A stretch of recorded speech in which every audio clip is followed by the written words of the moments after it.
महाराष्ट्र विधानसभा चुनाव के लिए वोटिंग में अब एक हफ्ते से भी कम का वक्त रह गया है और सभी राजनीतिक दल चुनाव प्रचार में पूरी ताकत से जुटे हुए हैं। इस बीच महाविकास अघाड़ी के दल शिवसेना यूबीटी ने मुख्यमंत्री पद पर अपनी दावेदारी पेश की है। ऐसा माना जा रहा है कि उद्धव ठाकरे की पार्टी का ये कदम महाविकास अघाड़ी में और ज्यादा विवाद पैदा कर सकता है। दरअसल शिवसेना यूबीटी ने एक विज्ञापन प्रकाशित किया है जिसमें लिखा है मसाला आएगा, महाराष्ट्र में कुटुंब प्रमुख का नेतृत्व आएगा। शिवसेना यूबीटी ने उद्धव ठाकरे को कुटुंब प्रमुख यानी परिवार के प्रमुख के रूप में प्रचारित किया। ठाकरे सेना द्वारा मुख्यमंत्री पद पर दावेदारी करने से महाविकास अघाड़ी में विवाद पैदा हो सकता है। वहीं राज्य के मुख्यमंत्री और शिवसेना के नेता एकनाथ शिंदे ने उद्धव ठाकरे पर निशाना साधते हुए कहा कि शिवसेना यूबीटी का चुनाव चिन्ह मसाला केवल घरों में आग लगाने का काम कर रहा है। शिंदे ने मुस्लिम वोट बैंक का भी जिक्र किया और कहा कि उनके पक्ष में बढ़ते मुस्लिम वोट जल्द ही बिखर जाएंगे।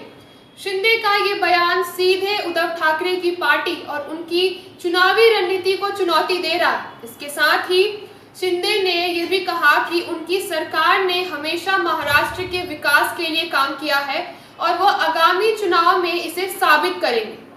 शिवसेना उद्धव ने यह दावा किया कि उनके पास मुख्यमंत्री बनने का पूरा अधिकार है, खासकर जब उन्होंने अपनी पार्टी को 2019 में शिवसेना के चुनावी गठबंधन का हिस्सा बनाया था।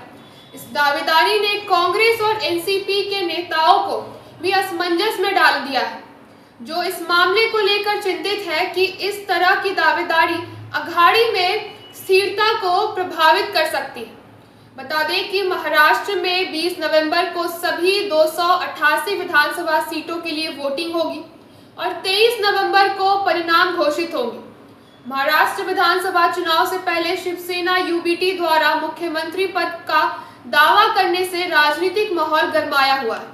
इस कदम से महाविकास अघाड़ी के बीच मतभेद और विवाद और भी ज्यादा बढ़ता हुआ दिखाई दे रहा है। बयानबाजी के खेल में एकनाथ शिंदे की पार्टी ने इस दावे पर प्रतिक्रिया देते हुए कहा कि शिवसेना यूबीटी मुस्लिम वोट बैंक का इस्तेमाल सिर्फ वोटों के लिए कर रहे हैं। अब ये देखना होगा कि इन विवादों का आगामी चुनाव पर क्या असर पड़ता है और चुनाव परिणाम कैसे होते हैं। तो ऐसे तमाम खबरों के लिए जुड़े रहिए हमारे साथ और देखते रहिए आगाज एक्सप्रेस।